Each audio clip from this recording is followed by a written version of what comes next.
Weight gain या वज़न बढ़ना एक बहुत बड़ी समस्या है और बहुत ही कॉमन प्रॉब्लम है। यूँ तो वेट गेन के बहुत सारे कारण हैं जिसके लिए डॉक्टर को कंसल्ट करते हैं पेशेंट्स। उसमें एक कारण है PCOS यानी पॉलीसिस्टिक ओवेरियन सिंड्रोम, जिसको कॉमनली PCOD के नाम से भी जाना जाता है। यंग गर्ल्स में आजकल ये बहुत ही कॉमन प्रॉब्लम हो रही है।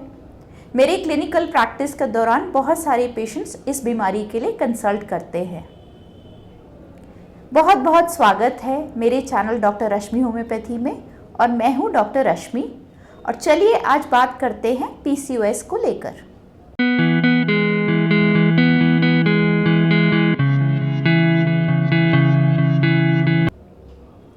पॉलीसिस्टिक ओवेरियन सिंड्रोम की कॉमन समस्या है, इसको आज जानने की कोशिश करते हैं।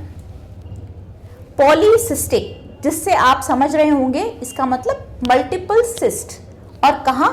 ओवरीज के अंदर।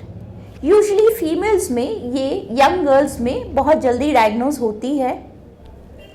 वेट गेन होना सडनली अगर आप नोट करते हैं आपकी फैमिली में या फीमेल्स में सडन वेट गेन हो रहा है, आप जान नहीं पा रहे हैं कि किस कारण से वेट गेन हो रहा है।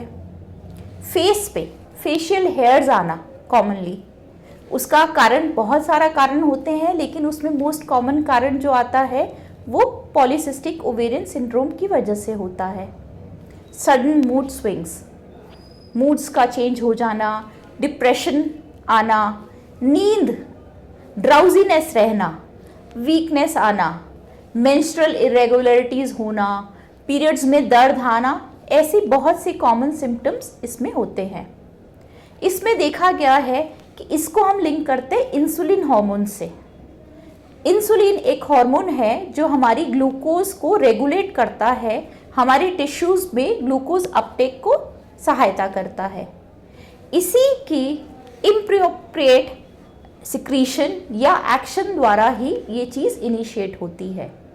तो पॉलीसिस्टिक ओवेरियन सिंड्रोम को समझने के लिए डॉक्टर के पास जाएं, परामर्श करें, क्योंकि ये जानना बहुत ज़रूरी है कि आपके अंदर सिम्टम्स क्या आ रहे हैं।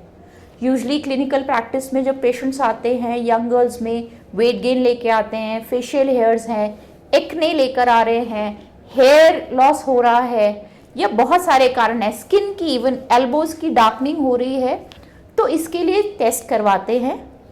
जो यूजुअली इन्वेस्टिगेशंस इसके लिए कराई जाती हैं उसमें एक अल्ट्रासाउंड बहुत ज़रूरी होता है ताकि ओवरीज में सिस्ट देखी जा सके। दूसरे, उसका ग्लूकोज रेगुलेशन चेक करना, उससे एसोसिएटेड दूसरे हार्मोन्स जैसे थायराइड को भी चेक करवाना ज़रूरी होता है। तो PCOS को कैसे जाने, फैमिली में कैसे जाने कि यंग गर्ल्स में PCOS आ रहा है? आपकी फैमिली में अगर डायबिटीज़ रन कर रही है फैमिली में, और आपके घर में जो यंग गर्ल्स हैं, बच्चे हैं, बेटियां हैं, बहनें हैं, उनको सडन वेट गेन होने के साथ साथ फेशियल हेयर की प्रॉब्लम्स हो रही है, एक्ने हो रहे हैं, स्किन की डार्कनिंग हो रही है, या मेंस्ट्रुअल इरेगुलरिटीज़ हो रही है, पीरियड्स में पेन आ रहा है, तो डॉक्टर को ज़रूर कंसल्ट कीजिए। PCOS में होम्योपैथी का रोल बहुत अच्छा होता है।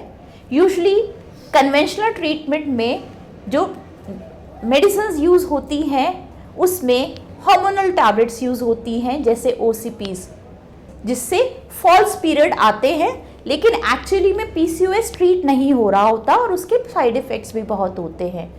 होम्योपैथिक एक होलिस्टिक सिस्टम है जिसमें पेशेंट की क्लिनिकल डायग्नोसिस की जाती है, उसका पूरे सिम्टम्स लिए जाते हैं। जब आप डॉक्टर से मिलेंगे, सलाह करेंगे, तो प्रॉपरली पेशेंट वाइज ही उसके सिम्टम्स को कलेक्ट करके उसी के अकॉर्डिंग उसकी दवाई सेलेक्ट की जाती है, और धीरे धीरे उस पेशेंट में इम्प्रूवमेंट आनी शुरू होती है। तो PCOS के केस में हमें बहुत ध्यान देने की ज़रूरत है कि सडनली हम कोई भी सिम्टम देखकर घबराएं नहीं और डॉक्टर को कंसल्ट करें। तो मिलते हैं नेक्स्ट वीडियो में, तब तक stay fit, stay safe and healthy.